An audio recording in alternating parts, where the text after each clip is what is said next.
L'Union des conseils économiques et sociaux et institutions similaires d'Afrique UCESA a été portée sur les fonds baptismaux en 2001 à Cotonou au Bénin.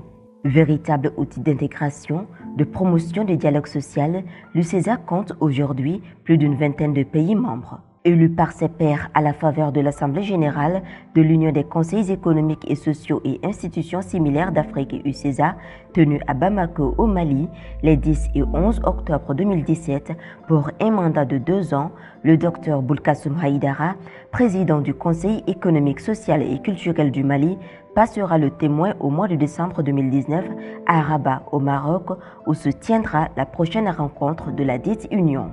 Sans fausse modestie, le bureau sortant sous l'impulsion de son président, le Dr Boulkassoum Haïdara, peut s'enorgueillir d'avoir réussi avec brio la présidence en exercice de 2017-2019 de l'UCESA.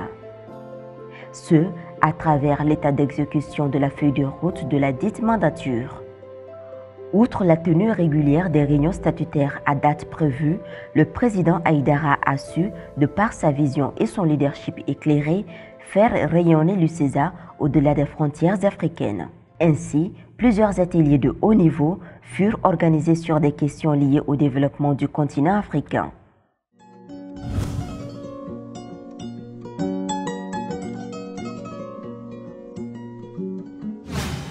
Il s'agit notamment du séminaire international de Rabat au Maroc sur la migration.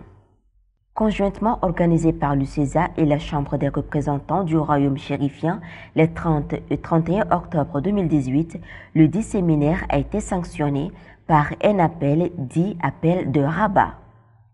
En prélude à la tenue de la COP24, l'UCESA a organisé un autre atelier sur la sempiternelle question des financements à l'adaptation au changement climatique. Au terme de travaux, la déclaration de Libreville a été adoptée par le bureau. C'est en marge des activités statutaires de l'Assemblée générale de la fêtière panafricaine tenue au Gabon les 28 et 29 novembre 2018. Par ailleurs, l'UCESA a conjointement organisé avec le Conseil économique social de la République populaire de Chine une table ronde sur la co-construction sino-africaine de l'initiative La ceinture et la route. Cette table ronde, ayant tenu toutes ses promesses, a été également sanctionnée par une déclaration dite de Beijing.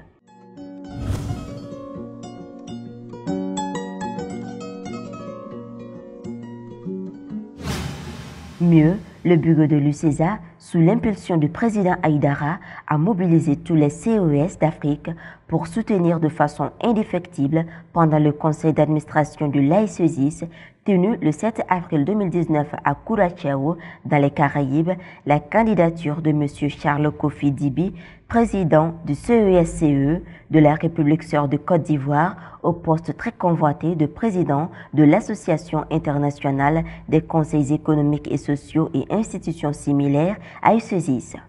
Il faut aussi noter que l'UCESA a signé un protocole d'accord avec le Comité économique et social européen. Et ce, à faveur de la réunion des acteurs socio-économiques d'Afrique et d'Europe, co-organisée par le Conseil économique, social, culturel et environnemental de la République de Côte d'Ivoire et le Comité économique et social de l'Union européenne les 16 et 17 novembre 2017 à Abidjan.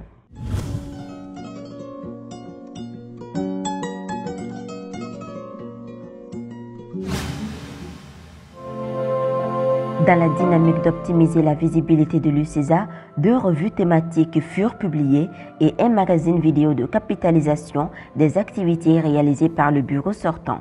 Le président Haïdara a été reçu sur plusieurs plateaux de télévision régionales et internationales.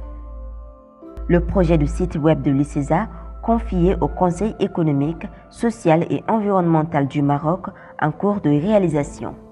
En somme, nous pouvons sans aucune crainte de se tromper affirmer que la présidence malienne de l'UCESA aura été la pleine réussite. Ainsi, le président sortant laissera sans doute un lourd héritage à son successeur, ce pour avoir placé la barre plus haut.